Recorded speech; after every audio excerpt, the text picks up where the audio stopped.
बिस्मिल्लाहिर्रहमानिर्रहीम। अस्सलामु अलैकुम वरहमतुल्लाहि वबरकातुहू and greetings and may Allah bless you all। अच्छा, आज की जो एक्सरसाइज होगी ना हमारी, वो पिछली एक्सरसाइज की कंटिन्यूशन होगी, यानी पार्ट 70 के अंदर जो भी मैंने एक्सप्लेन किया था उसको ही कंटिन्यू करके। तो आज का जो है पार्ट 71 है, जिसके अंदर जो है कोशिश करूंगा कि सेटिंग्स आपकी कंप्लीट हो जाएं और सेटिंग के बारे में आपको अच्छी तरह से मालूमात हो जाए, क्योंकि ये बिल्कुल इलेक्ट्रिकल की ना फाउंडेशन है, बेसिक है। अगर इनका आपको समझ आ गई, सारी चीज़ों की पता लग गया, ठीक है, इनकी जो टर्मिनोलॉजीज हैं, जो टेक्निकल टर्म्स हैं, जो सिम्बायोलॉजी है, ठीक है, उन सारी चीज़ों की आपको अगर पता लग गया तो फिर आपके लिए जो है चीज़ें जो आसान हो जाएंगी और काम करना भी आपके लिए आसान हो जाएगा। तो चलते हैं हम सेटिंग्स की तरफ। ठीक है, यहाँ पे जैसे मैंने बताया था कि आपका जो छोटा सा एरो होता है ना, उसको आपने क्लिक करना है। ठीक है, तो आपको सेटिंग में देखेगा। कल मैंने वायरिंग की जो है टॉप हेडिंग है उसको मैंने कवर किया था। ये सारी चीजें जो है मैंने कल आपकी कवर की थी। आज है वायर साइजेस। ठीक है, सबसे पहले अगर देखा जाए तो ऊपर आपका मटेरियल आ रहा होता है। ठीक है, यानी मटेरियल का मतलब है कि किस तरह की आपकी जो केबल है वो किस तरह की होगी। ठीक है, जैसे यहाँ पे आपके पास कॉपर आ रहा है। ठीक है, तो और भी मटेरियल्स होती हैं जो आपके केबल्स के अंदर इस्तेमाल किए जा रहे हो।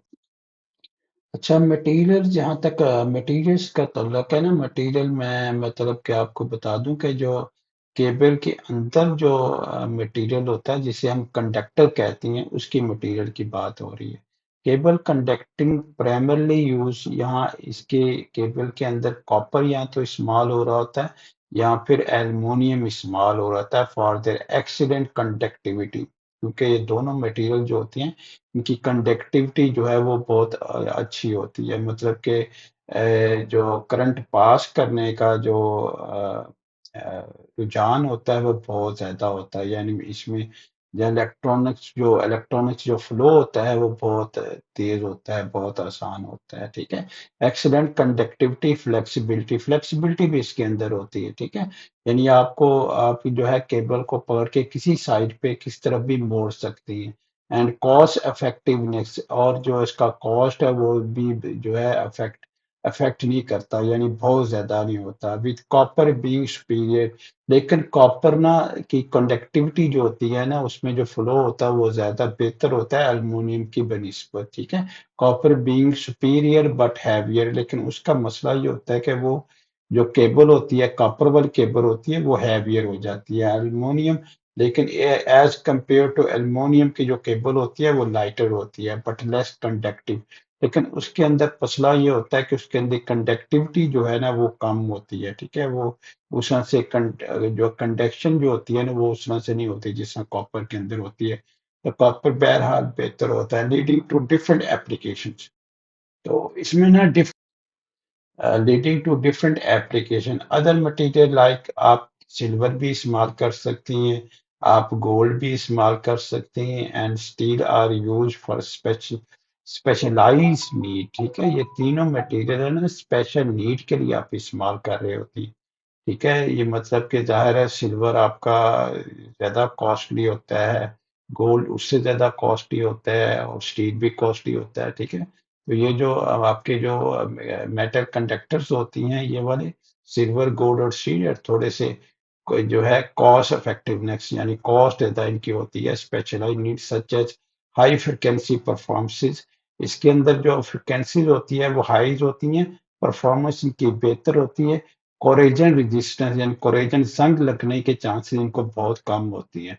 और इनहांस मैकेनिकल स्ट्रेंथ, और इनकी जो मैकेनिकल स्ट्रेंथ होती है बहुत ज्यादा होती है, ऑफन एज ए कोटिंग और इन ए स्पेसिफिक एलॉय।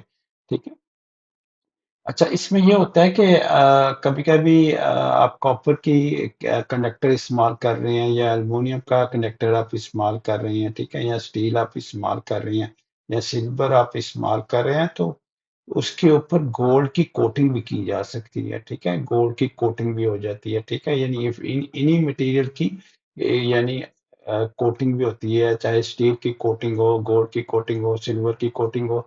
लेकिन याद रखें, जब आप किसी दो मटेरियल्स को, किसी दो कंडक्टिंग मटेरियल्स को आपस में मिक्स करती हैं, तो फिर उसका आप कह सकते हैं कि उसकी जो कंडक्टिविटी होती है वो ज्यादा बेहतर हो सकती है, ठीक है? वो एलॉय बन जाता है, ठीक है? एलॉय एलॉय वो कंपाउंड होता है जिसके अंदर आपके पास दो या दो से ज्यादा जो है आपके कंडक्टिंग मटेरियल जो होती हैं, कंडक्टिंग जो आपके कंडक्टर्स होती हैं वो होते हैं, ठीक है? दो या तीन या चार, ठीक है? और उसमें ये आता है कि फिर ये डिपेंड करता है कि आपने देखना होता है कि कौन कौन से जो कंडक्टर्स हैं उनको मिलाया जाए आपस में, और मिला के जो आपकी रिक्वायरमेंट है, जो आपको जिस तरह की कंडक्टिविटी चाहिए उसके हिसाब से उसको बनाया जा सके, ठीक है? तो ये तो आपकी हो गई आपकी कंडक्टर जो है, कंडक्टर्स क्या होती हैं, ठीक है? अच्छा, इसके बाद ना मटेरियल्स की तो मैंने आपको तकरीबन बता ही दी है। इसके बाद टेम्परेचर आते हैं। Cable conductors are generally made from copper and ammonium, while specialised high temperature application use plated copper or alloy. The operating temperature is heavily dependent on the insulation material, with common rating ranging from 70 degrees to over 1000 for specialized inorganic insulated cables, ठीक है? तो जो आपका ये भी देखा जाता है कि आप जो केबल जो इस्तेमाल कर रहे हैं, ठीक है, उसका जो कंडक्टर है वो किस टेम्परेचर पे ऑपरेट करेगा, यानी उसका क्या टेम्परेचर होना चाहिए, ठीक है? तो वो डिपेंड करता है। अगर आपने अगर कुछ मटेरियल आपस में मिला के अलॉय बना लिया है, ठीक है, तो अलॉय जब बन गया है तो वो हो सकता है वो ज्यादा टेम्परेचर बर्दाश्त कर सके, ठीक है? कॉमन केबल कंडक्टर, जिसमें कॉमन आपके जो कंडक्टर होते हैं, कॉपर होता है, अल्युमिनियम होता है, थिन कॉपर होता है, सिल्वर प्लेटेड कॉपर होता है, निकल प्लेटेड कॉपर होता है, कॉपर क्लैड अमोनियम होता है, ठीक है, कॉपर क्लैड स्टील होता है, ठीक है? उसके बाद जनरल पर्पल जो है पीवीसी, आपकी जो ऑपरेटिंग टेम्परेचर होते हैं ना, जो आपके डिपेंड कर रहे होते हैं आपके इंस्टॉलेशन पे, वो 70 टू पीवीसी के लिए 70 to 80 degree centigrade, high temperature PVC up to 105 degree centigrade, cross link polyethylene XLPE 90 degrees, 105 degrees, 130 for a short term overload, ethylene propylene rubber ERP 90 degrees to 160 degrees, silicone rubber up to 180 degrees to 200, PTFE Teflon 73 degrees to 260 degrees, ठीक है? Fibre glass ceramic fibre 510 degrees to 1000 degrees, mineral installations MICC up to 1260 degrees. तो इसका सबसे ज्यादा जो है temperature ये बर्दाश्त कर सकता है, ठीक है? तो ये टेम्परेचर जो है ना, इसको भी आपने मद्देनजर रखना होता है, ठीक है? जब भी आप कोई भी जो है केबल इस्तेमाल करेंगे, तो आपने ये देखना है कि उसके ऊपर मैक्सिमम लोड कितना हो सकता है, और मैक्सिमम लोड अगर इतना होगा तो उसका टेम्परेचर जो कितना हो जाएगा, ठीक है? उसका टेम्परेचर कितना राइज करेगा, तो कितना टेम्परेचर वो बर्दाश्त भी कर सकती है। तो इन चीजों को भी आपने जो है मद्देनजर रखना है, ठीक है? जिसमें ये देखें, यहाँ पे आपके पास टेम्परेचर आ रहा है, ठीक है? ये देखें टेम्परेचर। तो यहाँ अगर आपने मटेरियल चेंज करना है तो ये आपके पास ऑप्शंस होती है। यहाँ पे आपने न्यू मटेरियल जो भी आपने देना है वो नया मटेरियल यहाँ पे दे दें, और यहाँ पे आपके पास टेम्परेचर है, ठीक है? तो यहाँ पे आप टेम्परेचर दे सकती हैं, ठीक है? टेम्परेचर का नाम दे सकती हैं, और उसके बाद जो है टेम्परेचर जो है कितना है वो आप दे सकती हैं। यहाँ देखें तो टेम्परेचर के नाम भी आ रहे होते हैं, ठीक है? क्योंकि जब सेटिंग के अंदर आप एंटर करेंगे तो टेम्परेचर का नाम भी आपसे पूछेगा, ठीक है? The temperature name of the cable option refer to the maximum operating temperature of the insulation coating the conductor, ठीक है? 60 डिग्री टू 140 फ़ारेनहाइट। उसका टाइप TWUF हो सकता है, ये नाम दे सकते हैं। 75 टू 167 उसका RHW THW THWN हो सकता है। 90 टू 194 THHN THWN dash to, XHHW XHHW dash to, फिर 105 डिग्री से 221 फ़ारेनहाइट तक commonly use for specialised high high heat applications, ठीक है? उसके बाद जो है आपका 200 टू 260 डिग्री टेफलॉन आ जाता है, ठीक है। PTFE इंसुलेटेड कंडक्टर, ठीक है। तो टेम्परेचर उसके बाद क्लासेस आ जाती हैं, अगर क्लासेस भी आपने देना चाहते हैं साथ में क्लासेस भी आप जो है उसको मेंशन कर सकते हैं, ठीक है। तो यहाँ पे जब आप जाते हैं ना टेम्परेचर के अंदर, यहाँ पे क्लिक करते हैं तो यहाँ देखें टेम्परेचर नेम भी आपका आ रहा है, ठीक है। यहाँ पे आपने नाम देना है और यहाँ पे आपने टेम्परेचर आपने जो है वो एंटर करना है, ठीक है। उसके बाद आती है इंसुलेशन टाइप्स। इंसुलेशन टाइप किस तरह की होती है।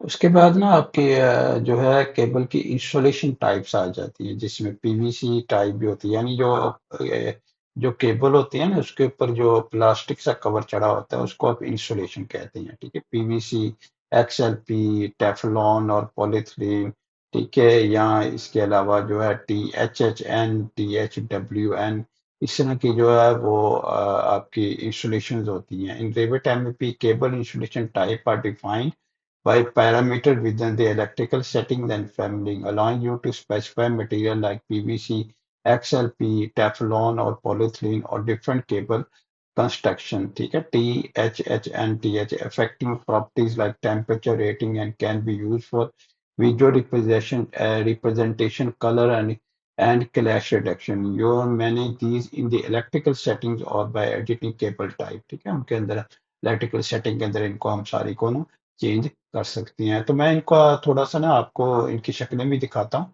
ठीक है। XLP किस तरह से होती है, टेफलॉन, पीवीसी, ये जो सारी टाइप्स हैं वो किस तरह से होती है, किस तरह से ये देखिए इसमें ना डिफरेंट किस्म की जो है इंस्टॉलेशंस होती हैं, ठीक है। यहाँ पे देखें आपके पास ये पहली इंस्टॉलेशन किस तरह की है, दूसरी इंस्टॉलेशन, तीसरी, चौथी, तो डिफरेंट किस्म की इंस्टॉलेशन होती है। तो अब मैं आपको ना टाइप दिखाता हूँ, ठीक है। XLP किस तरह की होती है, पीवीसी किस तरह की होती है, THHWN किस तरह की होती है, ठीक है। ये सारी केबल जो है किस तरह से नजर। अच्छा ये देखें ना, ये वाले केबल जो है THHN, इनकी मैं एब्रीवेशन जो आ रही है THHN, इनकी एब्रीवेशन के मुताबिक डिटेल में आपको दूंगा कि ये बेसिकली है क्या, मुखफ़फ़ किस चीज़ का है, ठीक है। तो पहले मैं केबल की ना शक्ल से आपको दिखा दूं कि ये नज़र क्या। ये देखें ना, ये पीवीसी केबल है, इस तरह की पीवीसी केबल होती है, ये इंसुलेशन होती है, ये उसका जो है कंडक्टर होता है। और ये आपकी ना XLPE केबल होती है, ठीक है, वो इस तरह से आपको जो है नज़र आ रही होती है। और ये आपकी ना THHN वायर है, ठीक है। वो देखिए किस तरह से नजर आ रहा है, जिसमें आपको सिल्वर में भी नजर आ रहे हैं, कुछ कॉपर में कंडक्टर्स नजर आ रहे हैं, ठीक। और ये आपकी ना टेफ्लॉन वायर होती है, ठीक है। तो ये जितनी भी मैंने type PVC, UPVC, XL PVC, ठीक है, और टेफ्लॉन और THHWN, ठीक है, ये सारी केबल्स की ना मैं एब्रीवेशन जो आती है उनके बारे में भी आपको बताता हूँ कि वो एप्लीकेशन स्टैंड किसके लिए करती हैं, यानी उनका नाम क्या है एक्चुअली, क्योंकि ज्यादातर यही होता है पीवीसी लिखा होता है, टेफ्लॉन लिखा होता है, इस तरह के नाम, या THW लिखा होता है, तो लेकिन आपको कैसे पता लगा कि ये केबल जो है ये इनका जो एब्रीवेशन क्या है या इनका जो मुखफ़्फ़ है वो नाम किस तरह से स्टैंड करता है।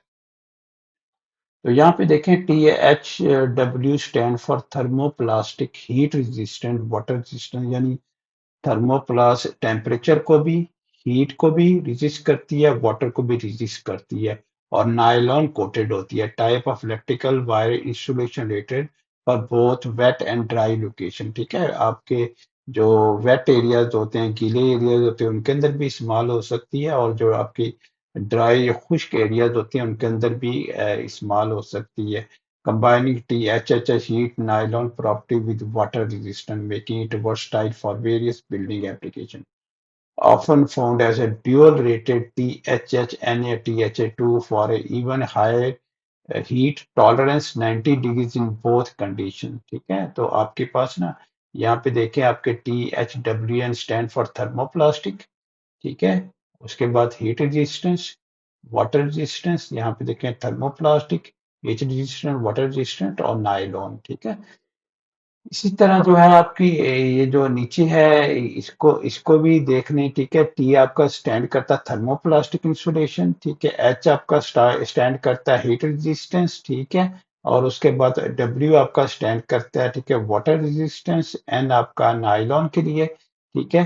तो ये सारी ना इनकी एब्रीवेशन होती हैं, ठीक है। ये क्या मतलब किस नाम क्या है इनके, यानी जो इनके एब्रीविएशन, उनका मतलब क्या है, ठीक है। तो ये थोड़ी सी इंफॉर्मेशन आपको पता होगी तो फिर आपको आसानी हो जाती है समझने में कि ये बेसिकली, यानी फर्ज करें THW1 है तो वो 75 डिग्री से 167 Fahrenheit in wet location और up to 90 degrees in dry location में भी काम कर सकती है, ठीक है। तो उनके साथ टेम्परेचर भी आ रहे हैं, टेम्परेचर भी आप दे सकते हैं। तो फिर जब भी कोई इलेक्ट्रिकल इंजीनियर डिजाइन करता है तो उसको बकायदा वो लोकेशन, वो एरिया देखना होता है कि उसके अंदर सॉइल किस तरह की है, ठीक है, किस तरह की जगह है वो, ठीक है, ताकि फिर वो ये डिसाइड कर सके इस तरह कौन सी केबल जो है इसके अंदर इस्तेमाल हो सकती है। इसी तरह आप अगर पीवीसी देख रहे हैं ना, तो पीवीसी केबल्स जो होती है जिसकी इंस्टॉलेशन पीवीसी की होती है, स्टैंड्स फॉर पॉलीविनाइल क्लोराइड, एक मटेरियल होता है, ठीक है, common thermoplastic. While CPVC stand for chlorinated polyvinyl chloride, which is PVC that has undergone further chlorination to handle higher temperature। ठीक है, ये उसी की किस्म होती है, लेकिन इसका जो टेम्परेचर वो ज्यादा बर्दाश्त कर सकती है, making it suitable to both hot and cool water system.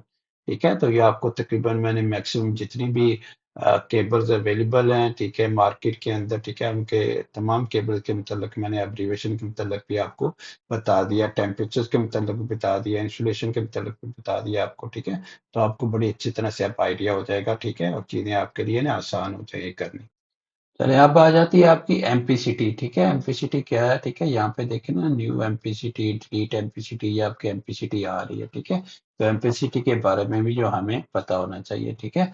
एमपीसीटी is the maximum continuous electrical current, ठीक है, इन एम्पियर्स, यानी एम्पियर्स के अंदर एक cable can carry without exceeding its temperature rating, ठीक है।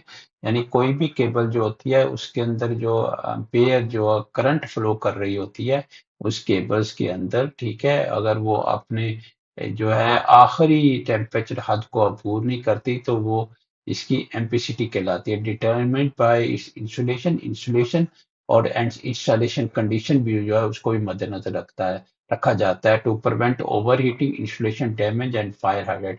It is crucial for safety, यानी ये चीजें जो सारी हैं सेफ्टी के लिए बहुत ज्यादा जरूरी होती है। As current flow generate heat, जब से ही करंट फ्लो करती है ना किसी कनेक्टर के अंदर तो वो ऑटोमेटिकली उसके अंदर हीट जनरेट करती है। And proper sizing prevent dangerous temperature rises, अगर आपने proper sizing, proper material, proper installation, सारी चीजें कंडीशन वगैरह आपने मद्देनजर रखी हुई है तो फिर वो मैक्सिमम जो टेम्परेचर, डेंजरस टेम्परेचर उसको जो है वो राइज नहीं होने देती।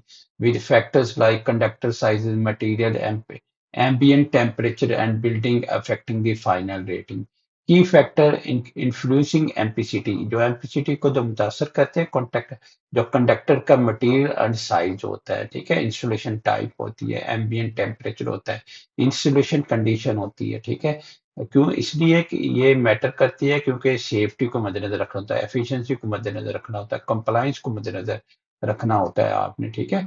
तो ये जो है ना एमपीसीटी थी आपकी, और मुझे उम्मीद है आपको एमपीसीटी की भी समझ आएगी। बेसिकली एम्पियर से जो है ना वो, उसको हम एम्पियर जो है करंट की यूनिट है, ठीक है। तो वो बेसिकली बता रही है कि करंट की जो है वो अ, कितनी जो है उसके अंदर फ्लो हो रही है, और फिर वो कंडक्टर क्या है, इंसुलेशन की, ये सारी चीजों को अगर आप इकट्ठा कर लें तो फिर आप जो है एमपीसीटी को कैलकुलेट कर सकते हैं कि कितनी एम्पियर की केबल आपकी होनी चाहिए, ताकि मतलब कि डिपेंड करता है, जमीन पे भी डिपेंड करता है, वेट एरियाज, ड्राई एरिया, कौन सा एरिया है, ठीक है, उसके मुताबिक ही फिर आपने डिजाइन करनी होता है केबल के, केबल कौन सी इस्तेमाल होगी जिसमें जो है इतनी एम्पेयर की करंट हम गुजार सकते हैं इन कंडीशंस के अंदर।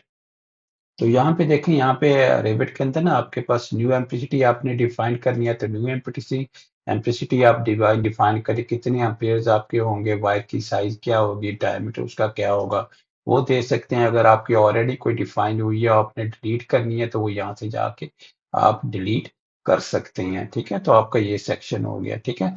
उसके बाद ये हो गया आपका वायर साइजेस का सेक्शन था, ठीक है, वायर साइजेस। उसके बाद आपका कुरेक्शन फैक्टर, ठीक है। करेक्शन फैक्टर में आपने मटेरियल, उसी मटेरियल का मैंने ऑलरेडी आपको बता दिया, टेम्परेचर का भी मैंने आपको जो है ऑलरेडी बता दिया। अच्छा, इसके बाद आपका आ जाता है कुरेक्शन फैक्टर। अब सवाल ये पैदा होता है कुरेक्शन फैक्टर क्या है, ठीक है। इन Revit MEP electrical correction factor और जस्ट वायर साइजिंग, और क्या एडजस्ट करता है, wire sizing calculation for environmental condition के हिसाब से, ठीक है, प्राइमरली एम्बिएंट टेम्परेचर, ठीक है, and also material type affecting a wire current carrying capacity ampacity. You define these factors within the project electrical setting, allowing Graver to apply them automatically to circle load to determine appropriate wire sizes, ensure code compliance, preventing overheating, ठीक है, तो आपको correction factor का ही पता लग गया हुआ है. करेक्शन फैक्टर बेसिकली, और करेक्शन फैक्टर की अगर हम तारीफ देखें ना, correction factor is a multiplier, एक मल्टीप्लायर होता है, ठीक है, यानी मल्टीप्लाई करता है apply to the ampacity current carrying capacity, जो भी आपकी करंट कैरिंग कैपेसिटी होती है केबल की, उसका मल्टीप्लाई रहता है of cable to adjust for environmental condition. यानी क्या क्या, यानी क्या मकसद है कि जो आपका एक मल्टीप्लायर होता है जो एम्पेसिटी को देख रहा होता है, और प्लस आपकी एम्बिएंट कंडीशन जो होती है उनको देख रहा होता है, specifically ambient temperature and wire grouping number of conductor in a raceway, और उसके अंदर कितने conductor. Ensure that wire sizes are calculated accurately based on electrical code, यानी ये मेक श्योर करता है कि आपकी जो वायर है, ठीक है, उसको सही तरह से आपने उसकी कैलकुलेशन की है, उसकी साइजेस की, उसकी सारी चीजों की, और आपने एनईसी या बीएस 7671 को मद्देनजर रखते हुए ये स्टैंडर्ड्स हैं, accounting for the cable reducing ability to dissipate heat in hot और क्राउडेड कंडीशंस, ठीक है, तो ये आपका हो गया आपका करेक्शन फैक्टर, ठीक है. करेक्शन फैक्टर भी आपने चेक कर लेना कि आपका करेक्शन फैक्टर क्या होना चाहिए, ठीक है. अच्छा, जो करेक्शन फैक्टर होता है, Revit MEP electrical correction factor use to adjust conductor ampacity based on ambient temperature or conduit field are typically used defined within the electrical setting dialog. The range for these factors are not strictly restricted by the software but are based on NEC National Electric Code standard with typically values ranging from, यानी इसकी जो तकरीबन range होती है 0.50 to 104 for temperature below 30 degree. अगर temperature आपका 30 degree से below है, और लो down to 0.5 for higher temperature heavy loading environment.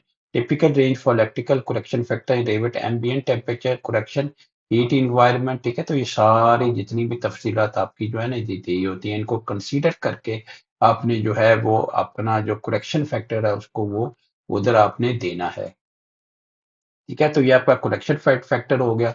उसके बाद आपकी आ जाती है ग्राउंड कंडक्टर्स, ठीक है. ग्राउंड कंडक्टर्स आपके किस तरह से होते हैं, ग्राउंड कंडक्टर्स होती हैं जब याद है आपको कि आपकी जो लाइटनिंग हो रही होती है ना, फर्ज करें बादलों में बिजली जो है, मतलब कि बारिश का मौसम हुआ है या थंडरस्टॉर्म का मौसम हुआ है, तो बादल गरजती हैं, तो चांसेस होती हैं कि जो है आपकी जो बिल्डिंग है उसके ऊपर बिजली ना गिरे आके, ठीक है. तो उसके लिए क्या होता है कि हर बिल्डिंग के अंदर जो कमर्शियल टाइप ऑफ बिल्डिंग्स होती हैं या रेजिडेंशियल बिल्डिंग्स भी होती हैं, उनके अंदर जो है एक इस तरह से एक टर्मिनल छत के ऊपर लगाया होता है. अगर फर्ज करें उसके ऊपर बिजली गिरती है उस मकान के ऊपर या उस बिल्डिंग के ऊपर, तो उस कंडक्टर के थ्रू होते हुए वो जमीन में चली जाए, ठीक है, तो उसके साइजेज वगैरह दिए हुए हैं, ठीक है. यहाँ पे एम्पीसिटी कितने एम्पेयर का होगा और कंडक्टर साइज आपका क्या होगा, ठीक है. ये आपका हो गया ग्राउंड कंडक्टर. उसके बाद वायरिंग टाइप्स, ठीक है, वायरिंग टाइप किस किस किस तरह की होती है, ठीक है, तो डिफरेंट किस्म की आपकी ना वायरिंग टाइप्स होती हैं. सबसे पहले आपने नाम देना है, ठीक है, ये मैंने ऑलरेडी आपको बता चुका हूँ, ठीक है. मटेरियल आपने मेंशन करना है, ठीक है, टेम्परेचर आपने मेंशन करना है, ठीक है, इंसुलेशन कौन सी है वो आपने मेंशन कर देनी है, मैक्सिमम साइज क्या है, न्यूट्रल मल्टीप्लायर कितना है, ठीक है, न्यूट्रल न्यूट्रल रिक्वायरमेंट, ठीक है, नेचुरल साइज़र जो है कंडक्टर टाइप्स, ठीक है, तो ये सारी चीज़ें आपने जो है यहाँ पे दे देनी है इसके, ठीक है, वायरिंग टाइप में, ठीक है, तो ये आपकी वायरिंग टाइप होगी. अच्छा, वायरिंग टाइप में ना यहाँ से नीचे जाके आप ऐड कर सकते हैं, ठीक है, यहाँ पे देखिए ऐड करेंगे तो न्यू एक कॉलम जो आपके पास आ जाएगा, उसके अंदर जाके आप ऐड कर सकती हैं. उसके बाद वोल्टेज डेफिनेशन, ठीक है. अब जाहिर है आपके पास घरों के अंदर कहीं पे सिंगल फेस आ रहा होता है. सिंगल फेस का मतलब होता है कि फर्ज करें यहाँ तो 120 वोल्टेज आ रही है, ठीक है, यहाँ पे 220 एक फेस आपके पास आ रहा है. और जितने ज्यादा फेसेस हो जाएंगे उसका मतलब है 220 अगर आ रहा है तो एक फेज, फिर 220 दो फेज, फिर 223 फेज। ठीक है, तो यहाँ पे जो है 120 है, 208 है, 240 है। ठीक है, तो इसको भी आप ऐड कर सकते हैं। जो भी आपकी कंट्री है या जहां भी आपका प्रोजेक्ट है और जहां भी आपके अवेलेबल सोर्सेज हैं, ठीक है, आपकी वोल्टेज के, ठीक है, तो वो यहाँ पे जाके आप सारे जो है इनको ऐड कर सकती हैं। ठीक है, उसके बाद जो आपका जो है डिस्ट्रीब्यूशन सिस्टम, ठीक है, डिस्ट्रीब्यूशन सिस्टम क्या है? ठीक है, याद रखें डिस्ट्रीब्यूशन में आपका सिंगल फेज भी हो सकता है। सिंगल फेज में कि एक ही सप्लाई आपको आ रही है, डबल फेज के दो सप्लाइयाँ आ रही हैं, तीन के तीन सप्लाइयाँ आपके पास आ रही हैं। ठीक है, तो वो भी आपने जो है यहाँ पे देना है। फिर उसकी जो है उनकी फेसेस के नाम भी होते हैं, जैसे मैं पहले आपको मैं ये जो पिछली एक्सरसाइज में ये ऑलरेडी जो है बता चुका हूँ। ठीक है, और उसके बाद वायर कितनी होंगी, ठीक है, लो वोल्टेज कितना होगा, ठीक है, एल जी वोल्टेज कितना होगा। ठीक है, तो ये सारी चीजें आपने यहाँ भी मेंशन करनी है। उसके बाद यहाँ पे एक टर्मिनोलॉजी आपकी आ रही थी, L L voltage, L G voltage. ठीक है, तो वो देखें L L voltage line to line होती है, the voltage between any two phases, यानी दो फेसेस अगर आ रहे हैं 220, ठीक है, और प्लस 220, ठीक है, और इसी तरह एक और फेस होगा तो फिर और एक जो है प्लस 220 हो जाएगा। ठीक है, तो इस तरह के अगर वोल्ट आ जाए तो एल एल वोल्टेज कहलाता है। ठीक है, और एल ग्राउंड होता है जिसमें सिंगल फेस आपका होता है, एक फेस आपका आ रहा होता है। ठीक है, तो बाकी ये जिनको भी ज़रूरत है इंफॉर्मेशन की, ठीक है, तो यहाँ से मजीद इंफॉर्मेशन जो है आप स्टडी कर सकती हैं, देख सकती हैं। ठीक है, तो ये क्योंकि ऊपर आ रही थी दो, तो मैंने कहा कि आपको जो है बता दूं। ठीक है, फेस आपको पता लग गया, नाम आपको पता लग गया। ठीक है, और यहाँ से डिलीट भी कर सकते हैं और यहाँ से नीचे से ऐड भी कर सकते हैं। ठीक है, फिर उसके बाद केबल ट्रे सेटिंग। ठीक है, केबल ट्रे की सेटिंग्स आ रही है, use annotation scale for single line fittings. ठीक है, सिंगल लाइन फिटिंग अगर आप इस्तेमाल कर रहे हैं तो उसके लिए स्केल आपका क्या होगा, cable tray fitting annotation size आपका क्या होगा, केबल ट्रे साइज सेपरेटर आपका। फर्स्ट करें केबल ट्रे एक साइज आ रहा है ना, दो 200 बाई 200, तो उसको सेपरेट कैसे करना है? तो यहाँ पे एक्स से आप, क्योंकि नॉर्मली मल्टीप्लायर होता है, एक्स से आप करती हैं, यानी साइज जब लिखा होता है, ठीक है, कि 200 और फिर एक्स का निशान होता है और फिर 200, तो वो निशान आपको पूछ रहा है कि आपने यही निशान देना है या और कोई निशान देना है। इसी तरह सॉफिक्स, सॉफिक्स मैंने एंड पे कोई चीज आपने ऐड करनी है। ठीक है, कोई आपने आइडेंटिफायर ऐड करना है, ठीक है, चीज को ऐड करनी है या वाइल्ड कार्ड आपने इस्तेमाल करना है। ठीक है, तो वो आप इस्तेमाल कर, केबल ट्रे कनेक्टर सेपरेटर, ठीक है, कनेक्टर सेपरेटर आपका, उसके अंदर आपने क्या जो है साइन इस्तेमाल करना है, तो वो यहाँ पे सारे आपके साइंस आ रही हैं। ठीक है, तो ये आप साइन जो है ना इनको इस्तेमाल कर सकती हैं। ठीक है, और इनको यहाँ पे दे सकती हैं ताकि फिर ऑटोमेटिकली रेवट जो है उनको दे।